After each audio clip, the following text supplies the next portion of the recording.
नमस्कार मित्रांनो, तुम्ही बघत आहात डिजिटल मराठी लेक्चर आणि आपण आपण शिकत आहोत मराठी व्याकरण, वेलांटी आणि उकाराचे नियम. बघा, वेलांटी आणि उकाराचे नियम आपण गेल्या लेक्चरमध्ये ऱ्हस्व स्वर आणि दीर्घ स्वर बघितले होते, बरोबर आहे. तर ऱ्हस्व स्वर कोणते आहेत आणि दीर्घ स्वर कोणते आहेत? बघा, ऱ्हस्व स्वर म्हणजे अ, इ, उ, ऋ, लू या स्वरांचा उच्चार लहान होतो. बघा, अ पासून आ पर्यंत 14 स्वर आहेत. 14 पैकी अ, इ, उ, ऋ, लू हा हे काय? हे ऱ्हस्व स्वर आहे. बघा, दीर्घ स्वर म्हणजे काय? आ, इ, उ, ए, ऐ, ओ, औ या स्वरांचा उच्चार मोठा होतो. बघा, आ, इ, उ, ए, ऐ, ओ, औ या स्वरांचा उच्चार मोठा होतो. त्यांना आपण दीर्घ स्वर असे म्हणतो. बघा, ऱ्हस्व स्वरांना बोलायला कमी वेळ लागतो आणि दीर्घ स्वरांना बोलायला जास्त वेळ लागतो किंवा त्याचा उच्चारही मोठा होतो. दीर्घ स्वरांचा उच्चार मोठा होतो आणि ऱ्हस्व स्वरांचा उच्चार लहान असतो. बरोबर आहे. हे आपण बघितलं होतं. तुम्ही जर ते लेक्चर बघितलं नसेल तर लेक्चर ते बघून घ्या. बघा, आता वेलांटी आणि उकाराचे नियम. आता आपण बघणार आहोत वेलांटी कधी द्यायची, उकार कधी द्यायचे, त्याचे काही नियम आहे ते आज आपण बघणार आहोत. खाली शब्द वाचा. पहिले शब्द वाचा. पितो, महिमा, खजिना, पादुका, झोपवितो, गरिबी, बिया, लिली, पाहिली, पुरी, सुका, बाहुली, वनिता, विहिरी, सगुणा, भिडू, जिना. हे शब्द वाचा. बघा, अरे शब्द वाचा. पहिले शब्द वाचलेत तर बघा, वरील शब्दातील शेवटच्या 2 अक्षरांचे निरीक्षण करा. काय जाणवेल? बघा, 2 अक्षरांचे निरीक्षण करूया. यामध्ये 2च अक्षरे आहेत. पितो, बरोबर आहे. नंतर हिमा, महिमाचा हिमाला बघा, जिना असे 2-2 अक्षर तुम्ही बघा. तुम्हाला काय जाणवते बघा. पितो, हिमा, जिना, नंतर काय आला? बुका, वितो, रिबा, रिबी, बिया, लिली, हिली, पुरी, सुका, बरोबर आहे. हुली, बाहुलीची हुली, नीता, हिरी, गुणा, भिडू आणि जिना. हे 2 अक्षर आपण जेव्हा बघतो तेव्हा काय जाणवते बघा. या शब्दातील शेवटच्या अक्षराला काना, मात्रा, वेलांटी, उकार अशी 12 खडीतील चिन्हे दीर्घ स्वरात आहेत आणि शेवटून दुसऱ्या अक्षरातील इकार, उकार ऱ्हस्व आहे. म्हणजे बघा, शेवटचे अक्षर बघा. बघा, पितो याला काय? मात्रा आहे, बरोबर आहे. मा काना आहे, खजिना काना आहे, दुका काना आहे, तो मात्रा आहे, बरोबर. काना ही आहे, मात्रा पण आहे. गरिबी काय? इकार आहे, बरोबर. या काय? काना आहे. बघा, याच्यामध्ये काय काय जाणवतं तुम्हाला? शेवटचे अक्षर काना, मात्रा, वेलांटी, उकार जाणवतं, बरोबर. हे चिन्ह काय आहेत? दीर्घ स्वरात आहे. दीर्घ स्वर म्हणजे आपण बघितलं होतं. आ, मोठी ई, बरोबर आहे. नंतर ए, ऐ हे काय आहेत? ओ, औ हे काय आहेत? दीर्घ स्वर आहेत, बरोबर. आणि पितो बघा, त्याला काय जोडलेलं आहे? ओ जोडलेलं आहे. मा, मला आ जोडलेलं आहे. ना, न ला आ जोडलेलं आहे. ता, क ला आ जोडलेलं आहे. बघा, शेवटला काय येतो? स्वर कोणता येतो? तर दीर्घ स्वर येतो. बघा, शेवटचा अक्षर तुम्ही बघितलात तर त्यात तुम्हाला जाणवेल की तिथे काना, मात्रा, वेलांटी आणि उकार येतो आणि ते उकार किंवा काना किंवा मात्रा कशात आहेत? दीर्घ स्वरात आहेत. त्यांना उच्चार करण्यासाठी दीर्घ वेळ लागतो किंवा जास्त वेळ लागतो किंवा उच्चार मोठ्याने होतो, त्याचा उच्चार मोठ्याने होतो, बरोबर आहे. आणि शेवटून दुसऱ्या अक्षरातील इकार, उकार ऱ्हस्व आहे. बघा, आता तो बोलल्यानंतर दीर्घ स्वर आहे, बरोबर. आणि बघा, त्याच्या पुढचा शब्द पी.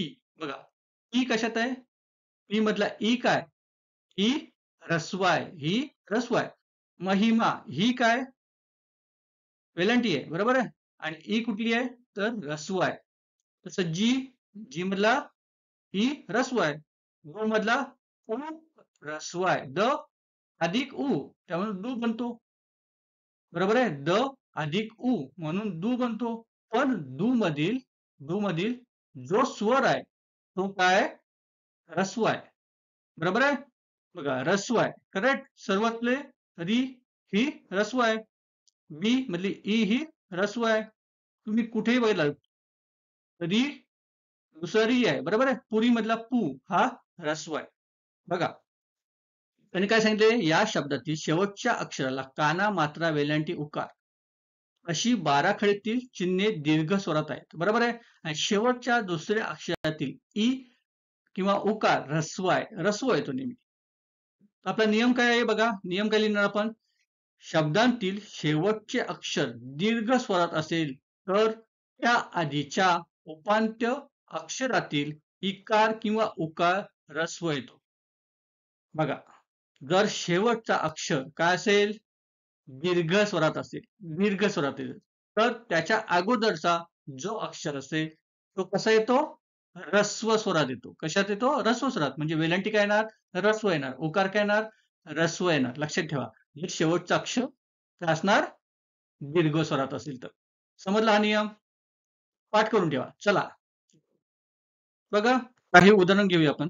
बघा या नियमाचा अपवाद म्हणजे जेव्हा एखाद्या शब्दाला प्रत्यय लागतो तेव्हा सामान्य रूपातील नामाचे उपांत्य अक्षर ऱ्हस्व होत नाही. बघा काही अक्षर बघूया. पालीला, पालीला, बहिणीला, बहिणीला. बघा काय दिलंय ते पहिले बघा. या नियमाला अपवाद म्हणजे जेव्हा एखाद्या शब्दाला प्रत्यय लागतो तेव्हा सामान्य रूपातील नामाचे प्रत्येक अक्षर ऱ्हस्व होत नाही. बघा ऱ्हस्व होत नाही. आता तुम्ही बघा गेलात तुम्ही काय बोलाल? पालीला हा शब्द बरोबर आहे. कारण पुढे आ आलाय म्हणून पहिली लिपी येणार. म्हणजे पहिला काय येणार? ऱ्हस्व येणार. बरोबर आहे. हा दीर्घ आहे. ला दीर्घ आहे म्हणून हा ऱ्हस्व आला पाहिजे. किंवा बहिणीला ला आ आलेला आहे. हा दीर्घ आहे. आ दीर्घ आहे. म्हणून नी कुठली आली पाहिजे? नी कुठली आली पाहिजे? ऱ्हस्व आली पाहिजे. बरोबर आहे. तसं होत नाही. कारण जेव्हा प्रत्यय लागलेला असतो. प्रत्यय म्हणजे काय? विभक्ती वाचली असेल तुम्ही. विभक्ती आणि विभक्तीचे वैशिष्ट्य. हा लेक्चर बघा. तुम्हाला सर्व काही समजेल. बरं सलाते, सलानाते, नेशी, निशीही. बरोबर आहे. पुन्हा सलाते, सलानाते. दुसरं कुठं उन, उन, चाचीचे, चेचाची, नो, संबोधन आहे. बरोबर अशा विभक्ती आहेत. 8 विभक्ती आहेत. तर 8ही विभक्तीचा तुम्ही अभ्यास करा. त्याला लागणारे प्रत्यय बघा. आता हा पालीला. हा पाली हा शब्द मूळ आहे. ला हा प्रत्यय आहे.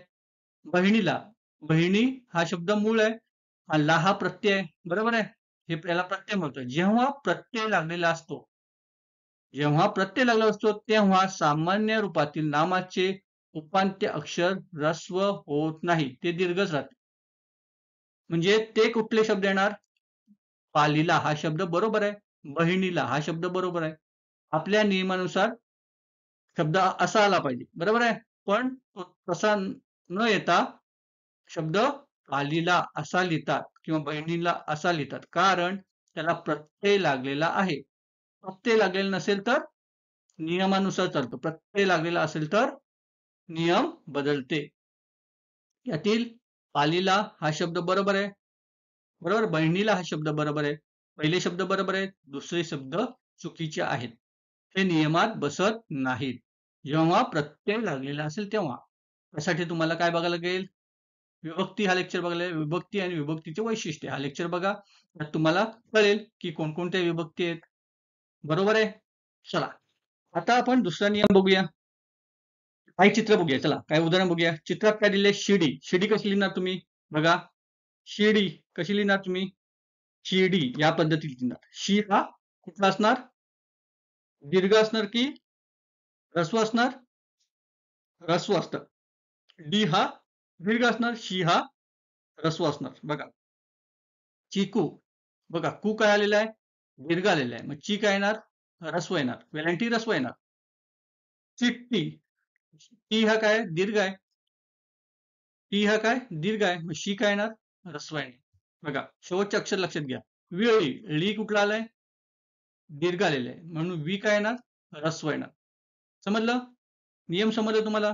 चला बघा आता शब्द वाचा आणखी दुसरा नियम बघू. पाऊण, पाऊस, खरीप, बहीण, जमीन, मूल, ऋण, फुल, कठीण, देऊळ, चूक, गरीब, सामायिक, माणूस. बघा वरील प्रत्येक शब्दातील शेवटच्या दोन अक्षराचे निरीक्षण करा. काय जाणवेल? बघा दोन शब्दांचे निरीक्षण करू. गेलेलं पण आपण केलेलं.